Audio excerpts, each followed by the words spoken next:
জন্য আমাদের দায়িত্ব হলো যারাই থাকবে তারা যেন মুমিন হয়।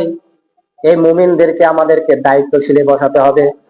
সুতরাং খেয়াল করেন, একটা ইমাম যখন নিযুক্ত করা হয়, ওর বউ ভালো কিনা খারাপ এটা দেখা হয় কি হয় না? কথা বলেন না কেন? অবশ্যই হয়।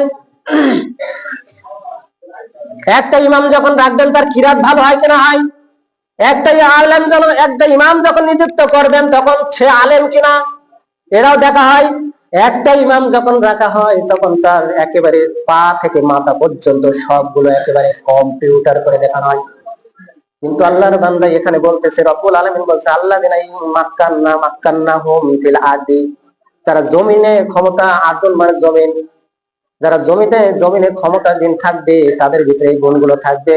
ও দুনিয়ার বাসী, এই মসজিদের একজন ইমাম রাখেন, আর একজন সভাপতি রাখেন, সেক্রেটারি রাখেন, তার ভিতরে এই গুণগুলো যদি না থাকে, একজন মেম্বার হোক, একজন চেয়ারম্যান হোক, একজন এমপি হোক, একজন মন্ত্রী হোক, তার ভিতরে যদি এই গুণগুলো না থাকে, সেই ব্যক্তির ইমামকে রাখলে যখন আপনার নামাজ হবে না, ওই দায়বদ্ধ আপনাকেও নিতে হবে। এই ব্যক্তির জন্য এইভাবে পর্যায়ক্রমে উপর লেভেল পর্যন্ত আপনারও দায়বদ্ধ হবে। 22টা ব্যক্তির সাথে আমি কোরআন থেকে বের করেছি, 22টা ব্যক্তির গুণ সম্পন্ন ব্যক্তির সাথে বন্ধুত্ব আপনাকে করতে হবে, প্রত্যেকটা আয়াত সহ রেফারেন্স সহ। তার ভিতরে 1 নম্বর যে বিষয় হলো তাকে ঈমান থাকা লাগবে। ঈমান যদি না থাকে, বিশ্বাস যদি আল্লাহর উপরে না থাকে, তাহলে সেই ব্যক্তির সাথে আপনি বন্ধুত্ব করতে পারবেন না।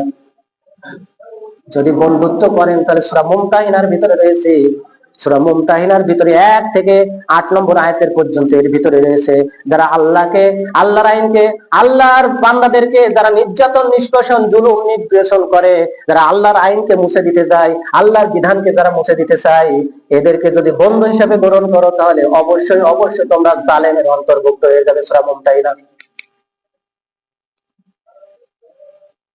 তার ভিতরে সততা থাকা লাগবে, সত্যবাদিত থাকা লাগবে। এই ব্যক্তি পরিচালনার দায়িত্ব ওই এলাকার মেম্বার। খাওয়া দাওয়ার একটা মাঝে দুইটা লোক আসছে, দুইটা হলো যেটাকে আমরা টোল বলি, ওই টোল মহিলারা এসে 2টা ভাত নিয়ে চলে গেছে। যাওয়ার পরে আবার মনে হয় 2-3 জন আসছে। এদিকে আমাদের খাওয়া দাওয়া শেষ হয়ে গেছে, খাওয়া দাওয়া শেষ প্রান্তে শেষ হয়ে গেছে, কিন্তু আত্মীয় স্বজন সব খাওয়া দাওয়া শেষ, আর কিছু নাই।